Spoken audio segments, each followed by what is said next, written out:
Hello and welcome to this tutorial about my 3 favorite panoramic shooting techniques. My name is Florian and I run the website pano.ie. You're very welcome to visit it. Now, most of the panoramas on that website are shot using one of the following 3 techniques. They all involve an 8mm fisheye lens. This is a full frame camera, so the first technique I'm going to show you is with the 8mm fisheye on the full frame camera. The second and third technique will involve a crop camera, because not everybody has a full frame camera. Now, as with most panoramic shooting techniques, you want to set your camera to manual mode. That is manual exposure, manual focus and manual white balance. I set up the camera to roughly match the current lighting situations, which is quite dark actually, so I'm running at ISO 800, but not to worry. So the trick about the first technique, which is called the philopod pitch variation technique, is that you're actually not using a tripod. You want to be as fast as possible, but how can you rotate your camera around the nodal point without a tripod? Well, the trick here is that you attach the front of the camera. If the camera focuses, it focuses there.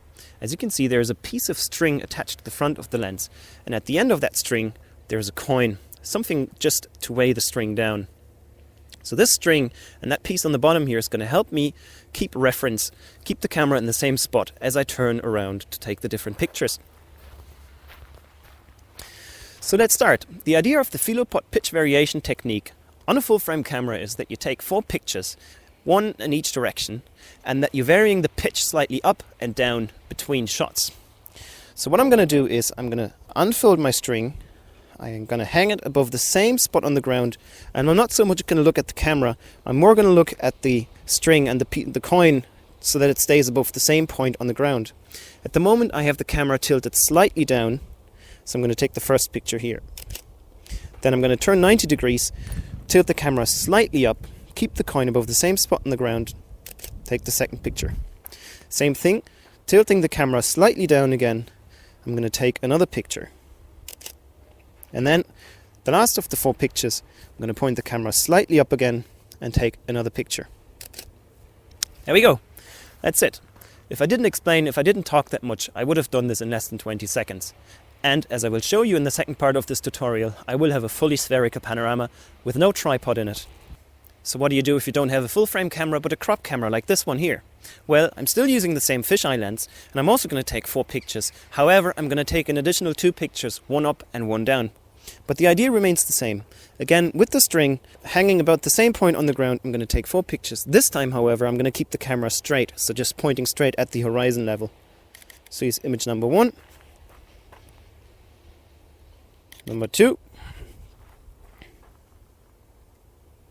Number 3. 4. Now, carefully tilting the camera upwards, trying to keep it steady above the same point, I take 1 picture up, and then taking the cabling away, trying to stay above the same spot, I'm going to take 1 picture down. That's it. Now we have taken 6 pictures. Again, if I wasn't babbling on that much, I could have done this in less than 20 seconds again.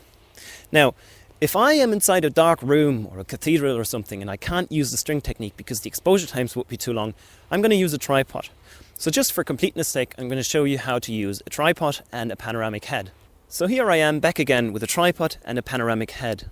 This is the Nodal Ninja 3, which is perfectly fine for small cameras like this. It's compact, it's lightweight, it's everything you'll need. Now, setting up the tripod, what I'll try to do is keep a small footprint when you look down. So I'm going to try to keep the legs fairly close together, but that it's still sturdy enough. I'm going to pull out the center column all the way up.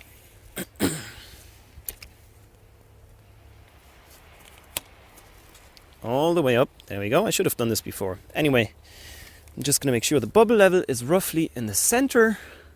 There we go. So the idea now is I'm going to take 7 pictures, 1 in each compass direction, 1 up, 1 down, and 1 from a slightly different angle, just so I can remove the tripod afterwards. So here we go. I've got the camera set to a much smaller ISO and the 2-second delay mode, so there's no shake in it. So I'm going to take the first picture, and take the second picture, rotating 90 degrees. Third picture, again 90 degrees apart.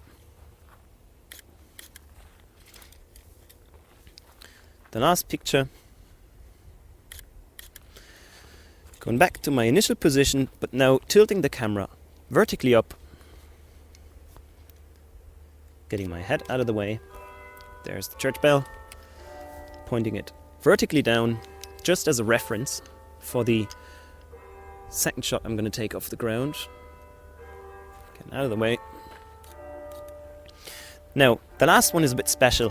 What I'm trying to do is I'm trying to cover the area that is at the moment is obstructed by the tripod itself. So I try to remember a spot above the ground. If I had anything in my pockets, I would put something on the ground. I don't have anything, so I'm just going to remember the spot on the ground, and I'm trying to put the camera above that spot. Now again, the thing here is we're having long exposure time, so I'm still need to use the tripod. So what I'm going to do is I'm going to tilt the camera at an angle, and then I'm going to tilt it back like so, trying to keep it roughly above that spot on the ground. I'm going to pull out that extra leg, and then I'm going to stand on it. That way I can have the picture off that ground with the camera stabilized. So there we go. Here's the last picture. Now that's it. I took 7 pictures all around in each direction, one up, one down, and another one from a slightly different perspective to remove the tripod. So there we go, that's it. These are the 3 techniques that I mostly use. If I want obviously a higher resolution panorama, I'm going to use a longer focal length lens because that'll increase the resolution, but I'd also need more shots. Anyway, I hope you've learned something today. As you can see, especially with the first technique, if you're lucky to have a full frame camera, you can take a panorama in no time at all. Thank you very much for your attention. I'll see you at the next tutorial when we're trying to put one of the 3 panoramas together in PTGUI. Thanks. Hello and welcome to the second part of my little tutorial series about how to shoot and then later on stitch panoramas. My name is Florian, and if I may put a little plug in here, I run the website pano.ie that you're very welcome to visit. Anyway, so the other day we were out and about shooting the panoramas. We've got them in camera now. We've imported them into Lightroom, and as I was saying the other day, I prefer to shoot in RAW because then I have a bit more leeway in dealing with the white balance, recover highlights, boost shadows, and so on and so forth. Anyway, I've imported them into Lightroom, so what are the things that I'm going to do? What I would typically do is correct some lens defects, mainly remove some chromatic aberration of the, especially in the lens, and the outer areas of the lens. This can be quite pronounced, especially with the Peleng fisheye.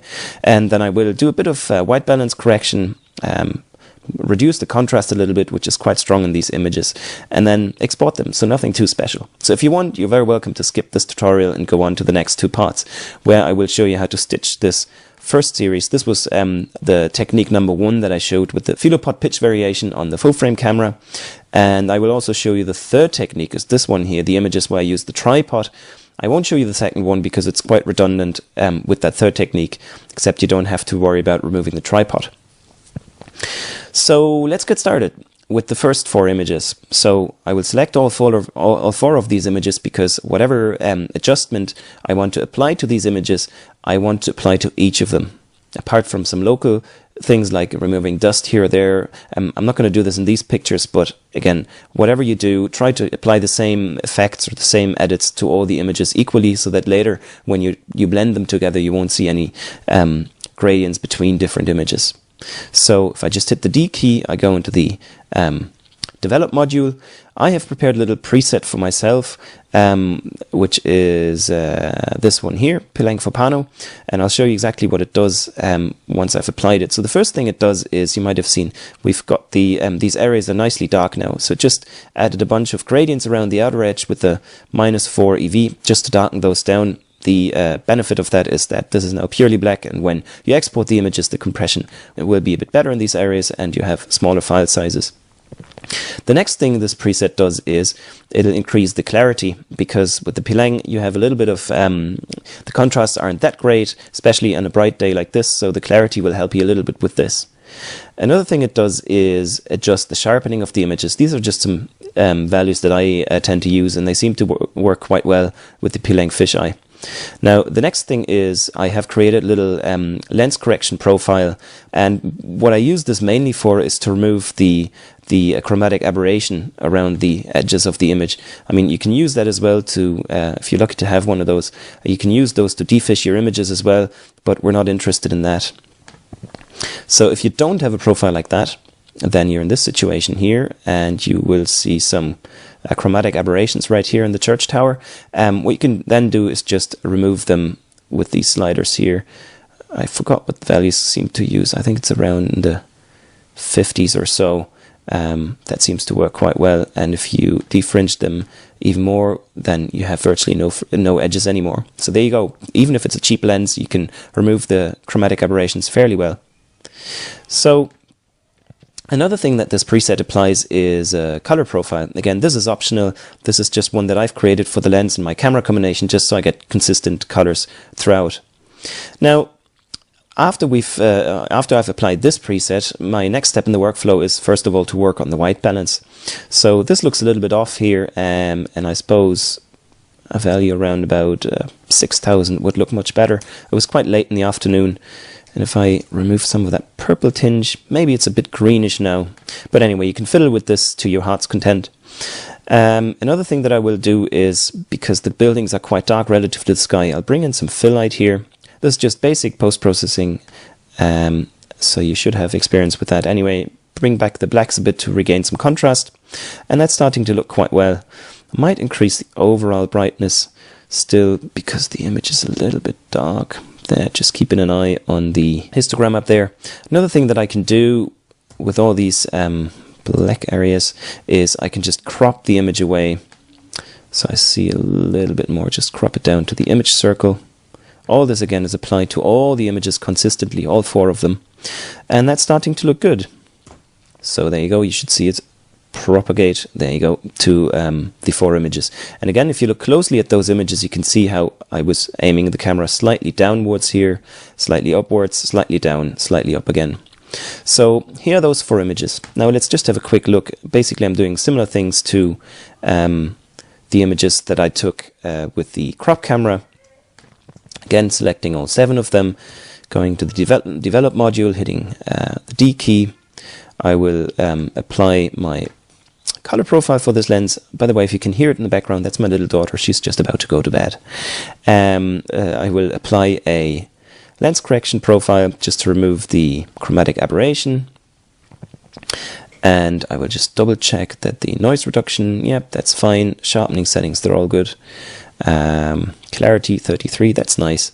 So I'm going to bring in again some fill light here. We use 25, I think, and 10 in the blacks, and a little bit more brightness.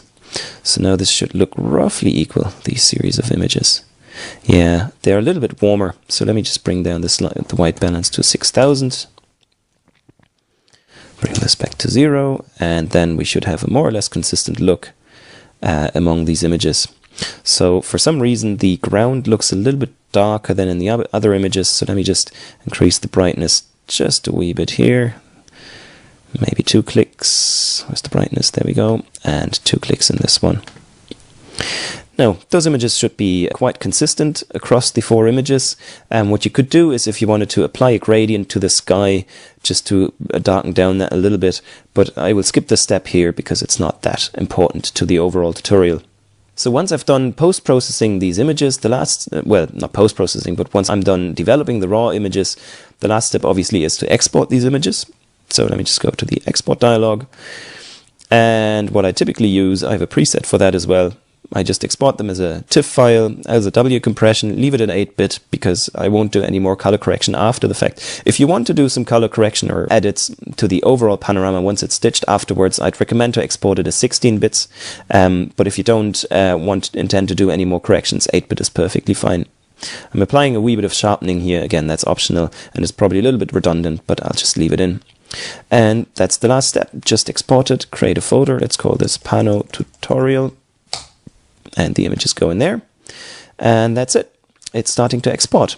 So thank you very much for your attention with this tutorial, and I'll see you in the next 2 tutorials about how to stitch the first 4 images with the Filopod pitch variation and a separate one for the tripod images. And I might throw in an extra tutorial about how to edit the natural direction, because we will have some problems with the flare issues here from that lens. We will see some of that on the floor, but I'll show you how to edit the vertically down direction so you can remove those flare problems. All right, cool. So that's it. Thank you very much, and I'll see you in the next tutorials. Bye.